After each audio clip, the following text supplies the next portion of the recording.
Hello, welcome back. നമ്മുടെ പലരുടെയും കുട്ടിക്കാലം മനോഹരമാക്കിയ ഒരുപാട് കാര്യങ്ങളിൽ ഒന്ന് വായനയായിരുന്നു അല്ലേ? അന്നത്തെ അത്ര ആഗ്രഹത്തോടെയും ആവേശത്തോടെയും ജീവിതത്തിലെ മറ്റേതെങ്കിലും ഘട്ടത്തിൽ പുസ്തകങ്ങളെ സമീപിച്ചിട്ടുണ്ടോ എന്ന് ഞാൻ അതിശയപ്പെടാറുണ്ട്.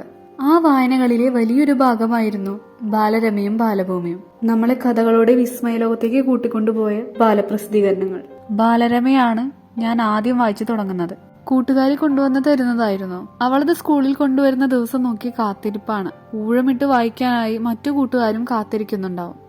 ആദ്യം വായിക്കാൻ കിട്ടുന്നവരാണ് ഏറ്റവും വലിയ ഭാഗ്യവാന്മാർ എന്ന് തോന്നിയിരുന്നു. അന്നത്തെ ഏറ്റവും വലിയ ആഗ്രഹം എന്നത് തന്നെ ബാലരമ സ്വന്തമായി വരുത്തുന്നതായിരുന്നു. ക്ലാസ്സുകൾക്കിടയിലെ ഒഴിവു സമയത്തും അധ്യാപകരില്ലാത്ത കളിക്കാൻ അനുവാദം കിട്ടുന്ന പീരീഡുകളിലും മറ്റൊന്നിലും ശ്രദ്ധ കൊടുക്കാതെ വായിച്ചു തീർത്ത കഥകൾ. പിന്നെയും ഒരുപാട് നാളുകൾ കഴിഞ്ഞാണ് ബാലഭൂമി വായനലോകത്തേക്ക് കടന്നു വരുന്നത്. അന്നൊക്കെ ബാലരമയിലെയും ബാലഭൂമിയിലെയും കഥകൾ ഏതാണ് മികച്ചതെന്ന് താരതമ്യം ചെയ്യുക പതിവായിരുന്നു.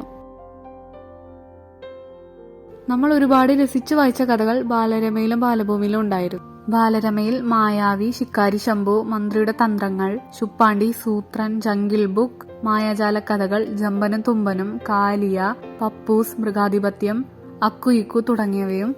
ബാലഭൂമിയിലെ മീശമാർജാരൻ, മല്ലനുണ്ണിയും വില്ലനുണ്ണിയും, ദുർബലൻ, കുഞ്ചൂസ്, ആനമൊട്ട, ചിമ്പാലു, മാജിക് മാലു, മാസ്റ്റർ ടിൻഡു, അങ്ങനെ ഒത്തിരി കഥകൾ. ബാലരമയിലെ ചുരുളഴിയാത്ത രഹസ്യങ്ങൾ എന്റെ പ്രിയപ്പെട്ട പങ്ക്തിയായിരുന്നു. വാൾട്ട് ഡിസ്നിയുടെ പിനോക്കിയും പോക്കഹോണ്ടസും മുലാനും ഒക്കെ പരിചയപ്പെടുന്നത് ബാലരമയിലൂടെയാണ്. സ്പൈഡർമാന്റെ കഥകൾ വായിക്കുന്നതും ബാലരമയിലൂടെ തന്നെ. അതേസമയം ബാലഭൂമിയിൽ ഉണ്ടായിരുന്ന സൂപ്പർ ഹീറോ കഥ ഈമാൻ ആയിരുന്നു.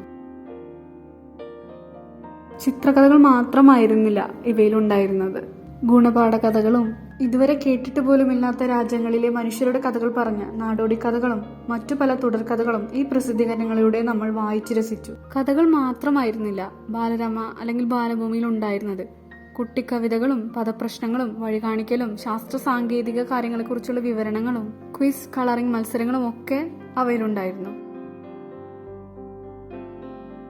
ബാലരമ അമർചിത്രകഥ വായനകളിലേക്ക് എത്തുന്നതിന് മുൻപേ തന്നെ ബാലരമ ഡൈജസ്റ്റ് സ്ഥാനം പിടിച്ചിരുന്നു. ഡൈജസ്റ്റിന്റെ ഓരോ പതിപ്പും ഓരോ പ്രത്യേക വിഷയത്തെ അടിസ്ഥാനമാക്കിയുള്ളതായിരുന്നു. ഗ്രീക്ക് പുരാണത്തെക്കുറിച്ചും അമേരിക്കയിലെ പ്രസിഡന്റുമാരെ കുറിച്ചുമെല്ലാം ആദ്യമായി വായിച്ചറിഞ്ഞത് ഡൈജസ്റ്റിലൂടെയായിരുന്നു. കേട്ട് മാത്രം ശീലിച്ച പല പുരാണ കഥകളും ചരിത്ര ഇതിഹാസ കഥകളും ഒക്കെ ചിത്രകഥാ രൂപത്തിൽ ആസ്വദിക്കുന്നത് ബാലരമ അമർചിത്രകഥകളിലൂടെയാണ്.